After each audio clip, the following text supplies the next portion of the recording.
Hello, I'm Luke Nana and welcome to Season 4 of Best Few Plays of the Week. Since we've been away for so long, let's go and get our engine started. So, this week we have a top gun from a feeble scout, a fearless sniper, and a time-sensitive defender. Let's begin.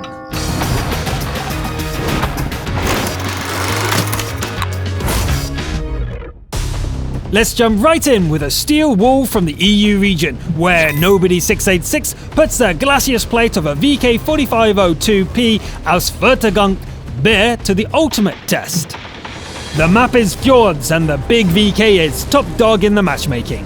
This will need to be pretty impressive. Nobody turns around and gives a love tap to an enemy heavy. It seems to have brought some friends along, and the VK finds itself facing an entire enemy detachment. The rival team is 5 tanks ahead, so Nobody has to hold the line here. An opponent goes down. Then another one. In the meantime, the western flank seems to have collapsed. That shot came from the rear. Nobody backs up against the hulk of a dead ally and fights on like a cornered animal. There's no getting out of this alive. The VK's crew holds on, determined to get off one last shot. The 110 is hungry for the kill, but ends up as the steel wall's last victim instead. The VK is a burning wreck, but it did its job. It slowed down the enemy advance and allowed the game to be turned around. Let's take a look at those numbers. That's plenty of damage dealt. But the real achievement is in the blocking. 14,000 shrugged off with 44 non-penetrating hits. Impressive. It's been a while since we've had a sniper on the show, so let's have Alex 260,000 from the EU region remind us how it's done. The game is an encounter on Prohorovka, and the sniper's strange-looking T-28 concept is on top tier. Alex climbs to an elevated firing position and picks off the first target with a single clean shot. There's a moment to spare, so the sniper pushes down a couple of trees for visual cover. A Jagdpanther takes a good uneyed hit, but survives the follow-up shot. Suddenly, the horizon is teeming with targets and Alex engages them as fast as the gun can cycle. The sniper takes out a German toaster and shifts aim to the jumbo. A shot pings off the armor, but Alex can't leave this position just yet.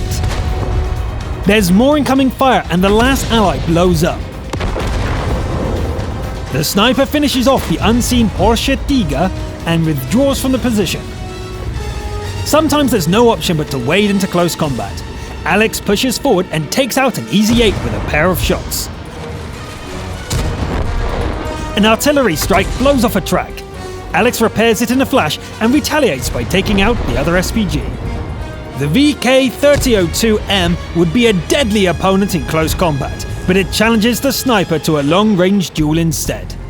The remaining SPG survives the first hit, misses its shot, and gets taken out. The VK still doesn't want to close the range, and it can't beat the sniper at this game. It's over. Well done, Alex. You gave us a nice display of sniper tactics in the early game and went fearlessly into close combat when the situation called for it. This week's Top Gun comes from the American servers, and it features the MT-25 as a somewhat unlikely killing machine. The player goes by the beefy name Muscles 1 and fights on the defending side in a Tier 8 assault on Karelia. Let's skip the warm-up and skip straight to the action. The first victim is an IS who probably doesn't expect to be killed by a little scout. The T-54 prototype is softened up from long range and finished off up close. The IS-6 shrugs off the shots taken on the move, but stopping to aim properly sorts it out. The Su-101 takes quite a few hits before getting annoyed with its assailant. Muscle backs away and the TD ducks out of sight. There are 3 targets on offer, and the gunner starts throwing shells at them with wild abandon, occasionally even doing some damage. But now the enemies are 6 tanks in the lead. The SU shows itself again, and this time it doesn't get away. The last ally dies just before Muscles finishes off a rival MT-25.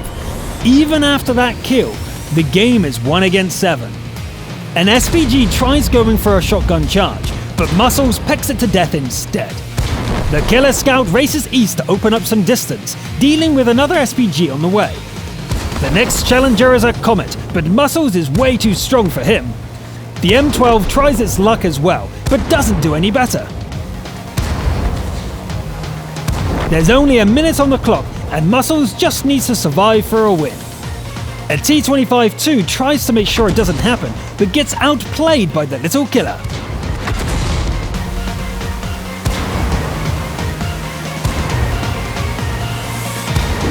Just 17 seconds to go. The capture attempt is irrelevant now, but Muscles drives straight into the jaws of an IS-3. Come on, little guy. Dodge that shot! Alas, it is not to be. The IS-3 lands its shot just as the clock reaches 0, and the game ends in heartbreak. Muscles 1 must have been gutted. What an amazing killing spree, with a tank that most people wouldn't consider all that strong. You're definitely our Top Gun of the week. Now we'll hop back to the European servers for a somewhat unusual Invader game from Sir Numbskull. The WZ-111 Model 1-4 is a top tier in a battle for the steppes. Sir Numbskull heads east and starts pushing towards the enemy base. There is some opposition along the way, but nothing the Big Heavy and a couple of friends couldn't handle.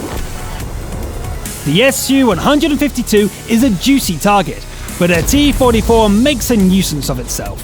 Luckily, the Invader has brought some friends along, and both opponents get taken out with quick efficiency. There's another defending TD here, but not for long. The way to the enemy base is clear, but this Invader prefers guarding the cappers to sitting in the circle. Sir Numbskull takes a 540-meter sniper shot at an ST-1 and heads west to keep the opponents away from the circle. Once again, it's the Allies who gets the kills, but you can see who's doing the lion's share of the damage. Hang in there, Type 59, I've got this! So Numbskull drives the Jagdtiger into a retreat, pummels it some more, and heads back east to take on the fearsome ST-1. The Soviet Heavy blows up an ally just before Sir Numbskull gets to it. It puts up a good fight and ties up the Invader long enough for the Jagdtiger to pull off a last-second reset. Damn! The capture gets reset again, and the Type 59 is screaming for help. Sir Numbskull rides to the rescue and starts by punching out the troublesome Jagdtiger. The Tiger fires, but the T-34 is a bigger threat. It keeps coming despite the hit, but a second shot followed by a ram puts it down for good. The Kappa is dead as well, but the invasion has served its purpose. The Reds are down to a single Tiger 1, and soon enough, not even that. So that's how you get the Invader Award without even attempting the capture yourself. Remember, the idea is to win the game by putting pressure on the enemy base, and that's what was done here. We'll wrap up this episode with a Defender game from the EU region. The player is Dr. Coxey and the vehicle is the German VK-2801 scout tank. The good doctor begins by sprinting west, sniping at a target in the Abbey and challenging a Cromwell into a scrap.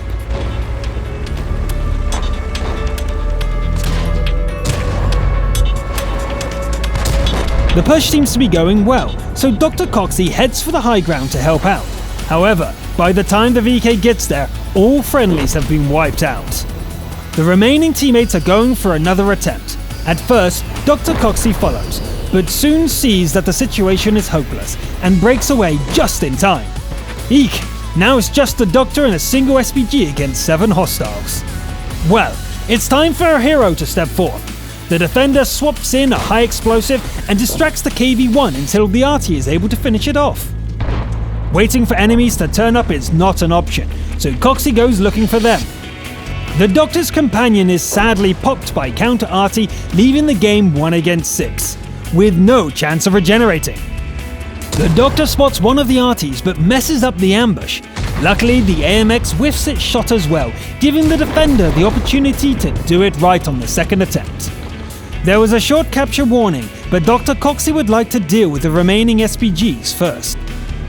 The shoebox-size FV-304 is found and destroyed, but there's no time to look for the last one, since the capture starts for real this time. The defender puts the VK's off-road capability to good use, racing back up to the Abbey. Coxey spots the Churchill and resets the capture with a high explosive. Spotted, and the Tog is there as well. The defender backs off for a bit, returns and tickles the Churchill some more. This isn't good. The heavies won't keep missing forever. Dr. Coxey backs up a little, feels the ripples in time and space, then pulls the trigger. Success! That shot with a derp gun delivered an uneyed reset from 69%. The Doctor drives away pleased as the frustrated Kappa gives up. The inactive Skoda in the enemy circle gets a heat and an uneyed follow-up. But Dr. Coxey doesn't want to stick around after being spotted and decides to finish it off later. How good was the time loss decision? Well, Dr. Coxey races south and gets in position just as the Tog resumes its capture attempt. It takes a lot of HE to whittle it down, but there are only 2 active enemies left. The last minute warning blares and a shotgun assassin almost gets the drop on Coxey. Luckily, almost isn't enough here. Ooh, the Churchill! The first heat round breaks the track but doesn't do damage. The second shot is uneyed and Dr. Coxey decides to relocate. The blind shot works, but time is now critically short. A snapshot misses, wasting more, and by cruel irony, an HE round leaves the enemy with 5 hit points. The Churchill has given up, but it doesn't matter anymore. If only Dr. Coxey had taken one more shot at the Skoda in the enemy base. A shame about the draw, but it was still impressive play with a VK scout. Dr. Coxey played an almost perfect game with both hearts in their mouth. Hopefully getting on the show lessens the sting of a draw a little. And that's all for the first of this season. We started with a bit of a losing streak, but I'm sure we'll pick it up for next week. I'm Luke Neller, thanks for watching, and I'll see you next time.